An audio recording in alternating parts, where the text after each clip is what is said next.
안녕하세요. 5월 15일 오늘은 석가탄신일. 자, 매일매일 습관처럼 매일 행정법 정인원과 함께하는 거 이제 어느 정도 습관이 되셨나요? 자, 이것도 하루하루 쌓이면 거대한 실력이 될 수 있고요. 이거 밀리시면요, 이것도 숙제처럼 밀리시면 이거 오늘 갑자기 하기엔 많은 양이 될 수 있습니다. 밀려보면 알아요. 매일매일 헌법이 얼마나 많은 양이 있는지. 자, 매일매일 학습하는 게 아무래도 여러분 학습에 도움을 많이 줄 것 같습니다. 자, 댓글에도 많이 달리고 막 그러는데, 자, 그래도 댓글 좀 많이 관심을 가져주세요. 자, 행정법이 헌법에 비해서 댓글 수가 좀 적어요. 여러분 힘내주세요. 자, 그러면 매일 행정법 오늘도 5월 15일 수요일 정인원과 함께 하는 거 같이 가보셔야죠. 스타트 하겠습니다. 자, 법률유보 원칙에 대한 설명으로 옳지 않은 거. 자, 법률유보 원칙이에요. 이게 법률유보 한번 볼게요. 솔직히 말해서 법률유보, 법치주의에서 가장 핵심이죠. 법률유보, 근거를 마련할 것. 뭐에 관한 근거를 행정청에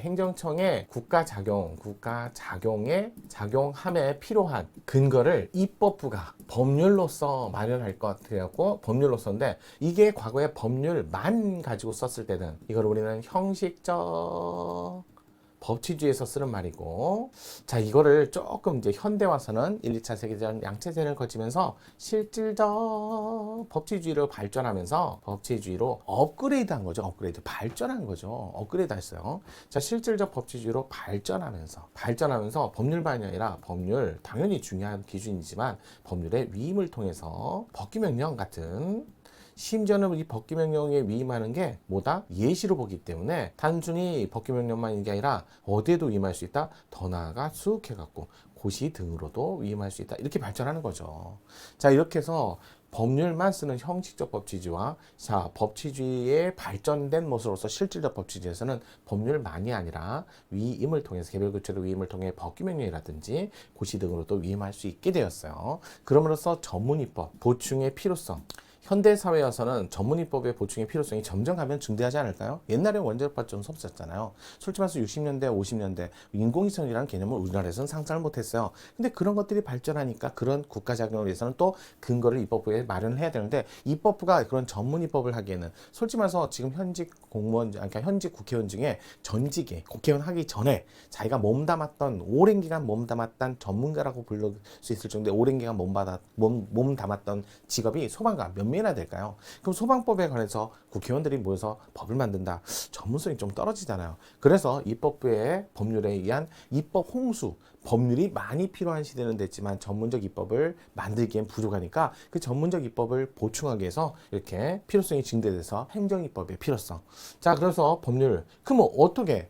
야, 그러면 이런 문제가 발생하죠. 법률론 뭐로 법률로 할 것이며, 또 자, 일반적으로 이렇게 위임을 통해서 하는 건 뭐로 할 것인가? 이쪽은 전문, 기술적, 세부적 사항 이런 것들이고, 자, 그러면 이쪽은요, 법률로 만들 것은 본질적, 기본적 사항으로서 이렇게 나오는 거죠.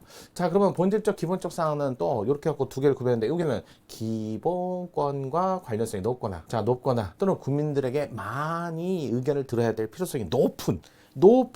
그렇다고 해서 여기 기본권이 관련성이 없다? 그건 아니에요. 기본권 관련성이 좀 작거나 기술적이고 세부적인 사항, 이렇게 하고 두 개를 나눠서 이쪽은 법률로 하고 이쪽은 절대로 법률로 해야 되고 내려와서는 안 되고, 이걸 뭐란다? 이쪽에서만 해야 돼요. 의회 유보. 그래서 실질적 법치주의에서는 법률 유보라는 개념에는 의회 유보가 당연히 포함되어 있다.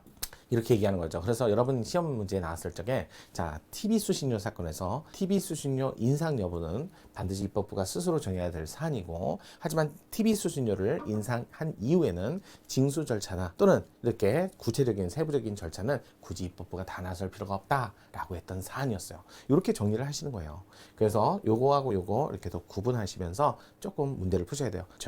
오늘 문제에서는 그게 조금 구분되는 문제들이 출제된 것 같습니다. 자, 24년 국회직 문제인데요. 이거 지난 4월 달에 있었던 문제니까 한번 살펴보도록 할게요. 자, 법률 유보 원칙에 대한 설명입니다. 법률 유보 원칙. 옳지 않은 것을 고르세요. 자, 1번 법률 유보 원칙은 입법자 스스로 국민의 기본권 실현의 본질적인 사항은, 여기 뭐예요? 의회 유보, 다른 말로 의회 전속 사항. 전속사항이니까 다른 데 주면 안 되죠. 직접적으로 정해야 하는 의회 유보와 별개의 원칙이다.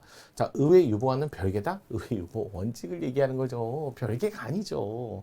그 자체가 의회 유보죠. 아, 이거 참 이거를 어떻게 해? 너무 쉽네요. 알고 나면 쉬운 문제. 별개가 아니죠. 그 자체가 의회 유보 원칙이죠. 자, 그다음에 2번 볼게요. 헌법상 법률 유보 원칙은 법률에 의한 규율만을 요청하는 게 아니라 법률의 근거를 두고 위임을 통해서 하는 것도 가능하기 때문에, 이런 뜻이잖아요. 이건 여러 번 나왔어요. 자, 기본권 제한의 형식이 반드시 법률의 형식일 필요는 없다. 심지어는 고시 등의 위임에도 관계없죠. 전문적. 자, 긴급한 사항, 예측 가능하고 아주 경미한 사항은 고시 등에도 위임할 수 있거든요. 세 번째, 법률의 위임 범위를 벗어나 하위 법령에 의한 기본권 제한은 법률에 근거 없는 것이 되고 이는 법률 원칙에 위배해야 된다. 위임의 범위를 벗어나면 위임을 통해서 만드는 것도 위임 범위 내에서 만드는 건 당연한 거죠. 네 번째, 헌법상 법치주의 한 내용인 법률 원칙은, 자, 법치주의 한 내용의 핵심 요소였죠. 기본권 규범과 관련 없는 경우까지도 준수대로 요청되는 건 아니다. 보세요, 여기 기본권 관련성이 높다, 기본권 관련성이 없는 건 아니라고 그랬죠. 자, 조금 전문적이다, 조금 낫다. 그래요. 그런 게 관련이 없으면, 기본권 관련 없는 영역까지는 자, 법률 원칙을 준수하도록 강제할 필요는 없는 것이죠. 맞는 지문. 자, 그다음에 다섯 번째, 헌법재판소는 초등교원의 임용시 지역 가산제. 자, 지역 가산점 준다 안 준다 여부는, 이거는 입법부가 스스로 결정해야 되는 입법부 전속사안이고요. 향으로서 의회 유보 원칙이고요. 유보라고 표현을 하고, 하지만 가산점 준다 안 준다 결정하고 나서 준다면 배점 비율이라든지 또는 최종 합격자 결정 방식 같은 거는, 이런 것들은 굳이 입법부가 다 할 필요가 없죠. 이거는 누구면 충분하다. 아, 이거는 자, 행정입법 법규 명령으로도 위임을 통해 자, 법규 명령으로도 가능하다는 거죠. 그러니까 근거를 두고 위임을 통해 이것도 가능하다는 거죠. 따라서 본질적 사항으로서 보기 어렵다고 판시했다. 맞죠? 그래서 이거 두 개를 구별해서 본질적인 사항은 여부고요. 그다음에 배점 비율, 최종 합격자 결정 방식 같은 거는 세부적 기술적 사항으로서 경미한 사항이니까 굳이 입법부가 스스로 다 정할 필요는 없다는 거. 자, 요거는 아무래도 최근에 나온 판례이기도, 최근 판례라고는 좀 그렇지만 잘 안 나오던 판례니까, 자, TV 수신료 이후에 초등학교 임용 지역 가산점 사건, 이렇게 해서 좀 정리해 주시는 게 좋을 것 같습니다. 앞으로도 계속 반복적으로 나올 것 같아요. 헌법재판소 판례이긴 하지만. 자, 오늘은 여기까지 왔고요. 그러면 내일도 마찬가지로 찾아오실 거죠? 매일행정법 정윤영과 함께 하는 겁니다.